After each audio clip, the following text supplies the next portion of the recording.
Hello students, previous video में हमने discuss किया था distraction, interference of the attention, alteration in attention. Okay, और duration and degrees of attention अपन ने इसका स्पान जो है वो पूरा पढ़ लिया था, है ना।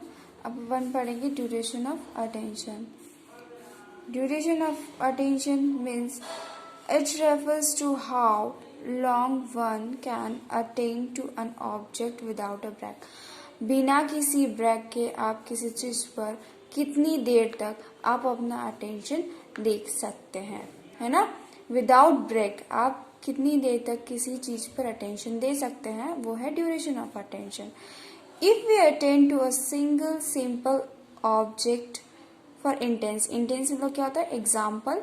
आप यहाँ पर फॉर एग्जाम्पल भी लिख सकते हैं इंटेंस की जगह, है ना।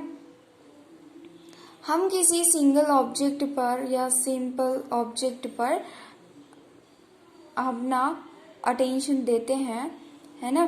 फॉर एग्जाम्पल एक डॉट कोई भी बना दिया जिस पर अपने को मतलब अटेंशन देना है, तो अपन कितनी देर तक उस पर अटेंशन दे सकते हैं। लेकिन वो चीज अपन it will remain in focus of our consciousness for only a second at a most. मतलब हम जो अपना अटेंशन है वो कुछ ही समय के लिए दे सकते हैं, थोड़ी देर के लिए दे सकते हैं, ज्यादा अपन अटेंशन किसी चीज पर नहीं दे सकते हैं, ठीक है। The duration of attention depend upon the nature of material interest of observer and condition. जो अटेंशन का ड्यूरेशन है वो डिपेंड करता है नेचर ऑफ मटेरियल, मतलब वो जो मटेरियल है सामने वो उसका नेचर कैसा है उस पर डिपेंड करता है।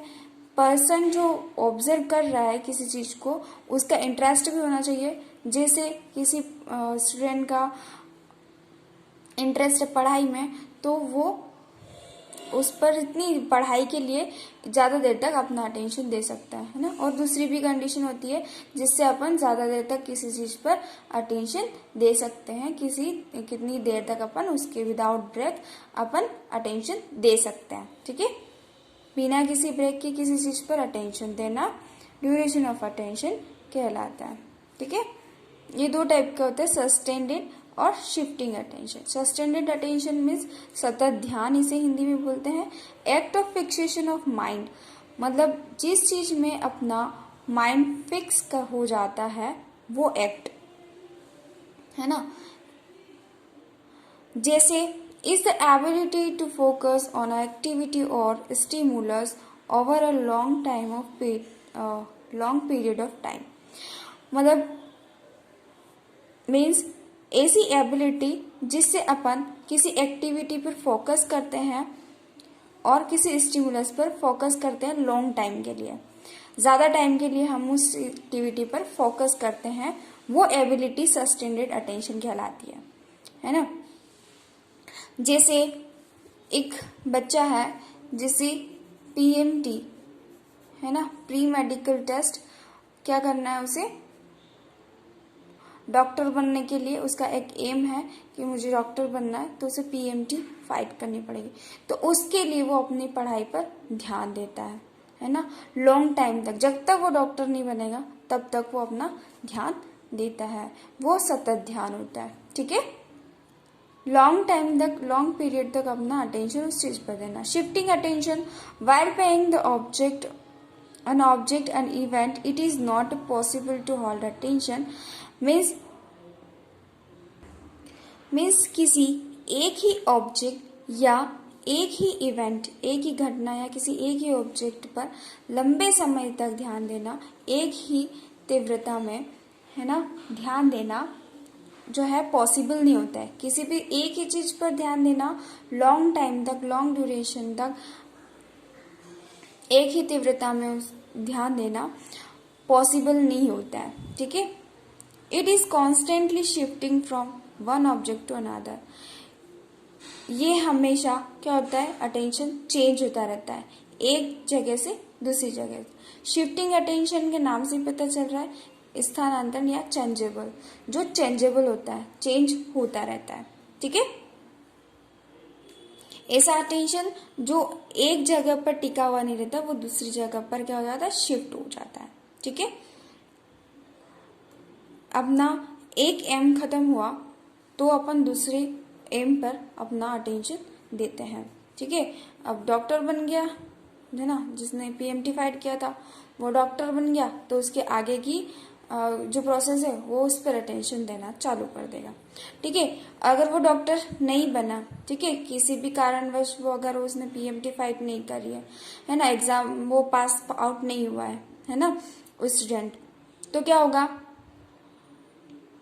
पास नहीं हुआ तो क्या होगा, वो दूसरे चीज पर या दूसरी एग्जाम पर अपना अटेंशन देता है। ठीक है, अपना अटेंशन चेंज कर लेता है। किसी भी एक चीज पर ज्यादा टाइम तक अटेंशन अपन कांस्टेंट नहीं कर सकते, स्थिर नहीं कर सकते लॉन्ग टाइम तक। ओके, नेक्स्ट हम डिस्कस करेंगे importance of attention in nursing profession. मतलब नर्सिंग प्रोफेशन में क्या इम्पोर्टेंस होते हैं अटेंशन के।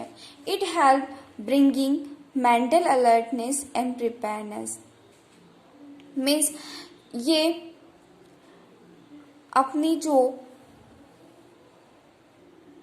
मीन्स क्या होता है कि ये अपने माइंड को, अटेंशन जो है अपने माइंड को सतर्क रखने में और उसे प्रिपेयर करने में, अलर्ट और प्रिपेयर रखने में क्या करता है, हेल्प करता है ना। अलर्ट, अपने माइंड को अलर्ट और प्रिपेयर करने में हेल्प करता है। जैसे फॉर एग्जाम्पल सुबह सुबह अपने को कॉलेज जाना है, तो अपन क्या करेंगे, जल्दी उठ जाते हैं, जल्दी से नहा धो के तैयार हो जाते हैं और जल्दी से अपने कॉलेज जिस टाइम पे पहुंचना होता है उस टाइम पे पहुंच जाते हैं, है ना। तो क्या करता है, अपने टेंशन जो है वो अपने मेंटल एक्टिविटी को अलर्ट रखता है, प्रिपेयर रखने में हेल्प करता है। ठीक है, next, help the nurse concentrate by the focusing consciousness on one object at a time rather than two. दो ऑब्जेक्ट की बजाय एक ही ऑब्जेक्ट पर कंसंट्रेट करने के लिए हेल्प करता है ना attention. It help nurse for better organisation of the perceptual field, maximum clarity understanding the patient condition। किसी भी पेशेंट के जो कंडीशन है उसको अंडरस्टैंड करना है ना, और उसको समझने के लिए जो ये फील्ड होती है बहुत बेटर होती है ना। नर्स अगर अच्छे से ऑर्गेनाइज करती है, अच्छा सा उसका अटेंशन होता है, तो वो अच्छे से मतलब पेशेंट की कंडीशन को समझ सकती है। ठीक है, अंडरस्टैंड कर सकती है। It provide strength and ability to continue the task of cognitive functioning. ये डिस्पाइट मत लिखना पीछे। मीन्स जो अटेंशन है किसी भी मेंटल फंक्शनिंग, कॉग्निटिव फंक्शनिंग मतलब मेंटल फंक्शनिंग, जो मेमोरी अपनी थिंकिंग वगैरह होती है वही चीज है ना, कि कोई भी मेंटल एक्टिविटी, जो भी टास्क अपन कंटिन्यू रख रहे हैं उसे, उसके लिए अपने को एबिलिटी और स्ट्रेंथ प्रोवाइड करता है ना। कोई भी टास्क हो गया, कोई भी गोल हो गया अपना, अपने लाइफ में बहुत सारे अपने गोल होते हैं। कोई चाहता है कि हमें डॉक्टर बनना है, कोई चाहता है हमें इंजीनियर बनना है, कोई भी टास्क। तो कोई भी टास्क को पूरा करने के लिए हमें स्ट्रेंथ और एबिलिटी मतलब शक्ति और क्षमता प्रदान करता है अटेंशन। ठीक है, किसी भी चीज में अपना अटेंशन होता है तो अपने को एक एबिलिटी या स्ट्रेंथ प्रोवाइड करता है, कौन, अटेंशन। ठीक है, the nurse can use psychology of attention for invoking not only voluntary but also voluntary attention to the job। Okay, जो नर्स होती है वो यूज करती है साइकोलॉजी ऑफ अटेंशन को,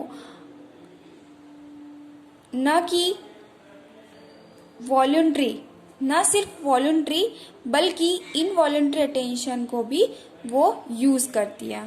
ठीक है, जो नर्स रहती है साइकोलॉजी ऑफ अटेंशन का यूज करती है, क्यों, ताकि उसकी जॉब में वो सिर्फ वॉलंटरी नहीं बल्कि इनवॉलंटरी अटेंशन भी दे सके, है ना। वॉलंटरी मतलब ऐच्छिक और इनवॉलंटरी मतलब अनैच्छिक, ये मैंने आपको बता दिया था, ठीक है। नेक्स्ट है, ये 3 पॉइंट है, ये भी आप लिख लेना। One nurse has to take care of more than 2 patient.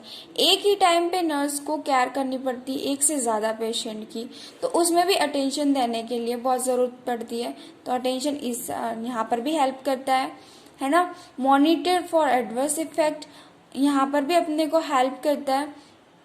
कोई भी अपन दवाई, कोई भी चीज अपन पेशेंट को दे रहे हैं तो उसके कोई साइड इफेक्ट जो होते हैं वो देखने के लिए, अपने को मॉनिटर करने के लिए अटेंशन देने की जरूरत पड़ती है। नर्स को अटेंशन देने की बहुत जरूरत पड़ती है ना।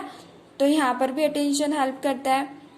Receive necessary instruction for attending doctor and change shift, अगर जो डॉक्टर अपने को कोई भी इंस्ट्रक्शन दे रहा है शिफ्ट चेंज करने के लिए, कोई भी इंस्ट्रक्शन अपने को डॉक्टर्स देते हैं तो उसे क्या करना है, रिसीव करने के लिए भी अपने को अटेंशन देना पड़ता है ना। डॉक्टर अपने को दवाई बस वो ऐसे लिख कर चला जाता है तो अपने को क्या करना पड़ता है, उसके ऊपर अटेंशन देना पड़ता है ना। बहुत सारी चीजें वो अपने को प्रोसीजर करने के लिए बोलते हैं कि आपके पेशेंट को बुखार आ रहा है तो उसे कोल्ड स्पंजिंग दीजिए, है ना, बेड बाथ दीजिए। तो अपने को उसकी इंस्ट्रक्शन जो भी है वो अपने को रिसीव करना है, तो उसके लिए भी अटेंशन जो है वो जरूरी होता है ना, ठीक है। तो ये टॉपिक जो है अटेंशन अपना फिनिश हो गया है। कोई भी डाउट हो तो पूछ लेना, ओके। व्हाट्सएप पे मुझे मैसेज करके आप अपना डाउट बता सकते हो। और भी कोई डाउट हो तो पूछ लेना, ओके। बीएससी नर्सिंग जो है वो इंग्लिश में ही होती है, ठीक है। आपको इंग्लिश में ही इसमें नोट्स बनाने हैं, ठीक है। तो ये ध्यान रखना कि आपको पूरा इंग्लिश में ही लिखना है। जो नोट्स सेंड कर रही हूँ ग्रुप में वो देख लेना, वो लिखना, उसके बाद वीडियो देखना, ओके।